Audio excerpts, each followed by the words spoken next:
বাংলাদেশের সাথে বহির্বিশ্বের কারো কোনো সম্পর্ক হলে সেই সম্পর্ক ওই পররাষ্ট্র মন্ত্রণালয়ের মাধ্যমে হতে হবে। ইউনিয়ন পরিষদ সদস্যদের দায়িত্ব পালনের নির্দেশনা দিল বাউস। ঢাকা বাংলাদেশ ইউনিয়ন সদস্য সংস্থা বাউস দেশের ইউনিয়ন পরিষদ সদস্যদের দায়িত্ব ও করণীয় বিষয়ক একটি নির্দেশনামূলক নোটিশ জারি করেছে। এতে স্থানীয় সরকার কার্যক্রম জোরদার এবং উন্নয়ন কার্যক্রম বাস্তবায়নে সদস্যদের আরও সক্রিয় হওয়ার নির্দেশ দেওয়া হয়েছে। নোটিশে জনসংখ্যা নিয়ন্ত্রণ, প্রাথমিক শিক্ষা বিস্তার ও সামাজিক কুসংস্কার দূরীকরণে ইউনিয়ন পরিষদের সদস্যদের ভূমিকা জোরদারের কথা বলা হয়। একই সঙ্গে কৃষি উৎপাদন বাড়াতে কৃষকদের আধুনিক প্রযুক্তি ব্যবহারে উদ্বুদ্ধ করা এবং সম্পদের সঠিক ব্যবহারের মাধ্যমে গ্রামীণ অর্থনীতি শক্তিশালী করার উপর গুরুত্ব দেওয়া হয়েছে। এছাড়া পরিবেশ সুরক্ষায় বৃক্ষরোপণ কর্মসূচি বাস্তবায়ন, মাদক ও সামাজিক অপরাধ প্রতিরোধ, স্থানীয় কমিটি গঠন এবং দুর্যোগকালীন সময়ে ক্ষতিগ্রস্ত মানুষের পাশে থাকার নির্দেশনা দেওয়া হয়েছে। প্রকৃতির দুর্যোগ মোকাবেলায় প্রস্তুতি ও জনসচেতনতা বৃদ্ধির কথাও নোটিশে উল্লেখ করা হয়। বাউস জানায়, দারিদ্র্য বিমোচন, সংস্থান সৃষ্টি, ক্ষুদ্র ও কুটির শিল্প উন্নয়ন এবং যুব সমাজকে অপরাধ ও মাদকমুক্ত রাখতে প্রশিক্ষণ ও উন্নয়নমূলক কর্মসূচি গ্রহণ জরুরি। এসব কার্যক্রম বাস্তবায়নে সংশ্লিষ্ট কর্তৃপক্ষ ও স্থানীয় জনগণের সঙ্গে সমন্বয় করে কাজ করার আহ্বান জানানো হয়েছে।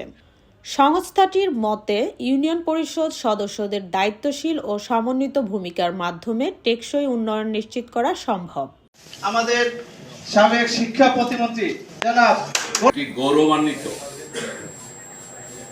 এবং ইতিহাসে লেখা থাকবে এমন অধ্যায় যার বর্ণাঢ্য জীবনে সংযোজিত আছে, যিনি আজকে আমরা সবাই মিলে দায়িত্ব দিয়েছি এই বাইশোসের প্রধান হিসাবে, চেয়ারম্যান হিসাবে।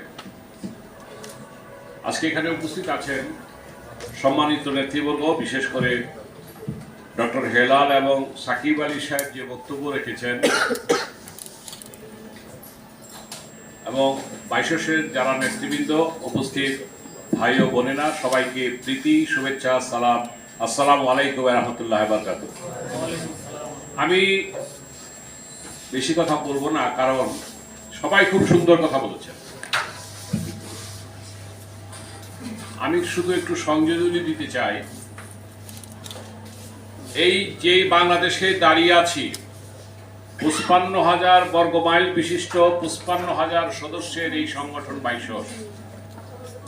বাইশোস বাংলাদেশের অর্থনীতিতে অতীতে ভূমিকা রেখেছিল, স্থানীয় সরকারকে শক্তিশালীকরণে ভূমিকা রেখেছিল এবং ন্যায্য অধিকার আদায়ের জন্য তারা কাজ করে যাচ্ছে। কারণ তারাই একমাত্র তৃণমূল পর্যায়ের শক্তি, তারাই একমাত্র, আমি বলবো, গণতান্ত্রিক প্রক্রিয়ার মধ্য দিয়ে তারা নির্বাচিত হয়। অতীতে যখন স্থানীয় সরকারকেও প্রতীকের মাধ্যমে নির্বাচন করার সুযোগ দেওয়া হয়েছিল বিগত ফ্যাসিস্ট আমলে, চেয়ারম্যান পর্যন্ত প্রতীক পাইতো, মেম্বাররা প্রতীক পাইতো না, মেম্বাররা যার যার যোগ্যতায় হইতো। কথাটা কি ঠিক? তাহলে তারাই সত্যিকার ভাবে জনগণের প্রতিনিধি।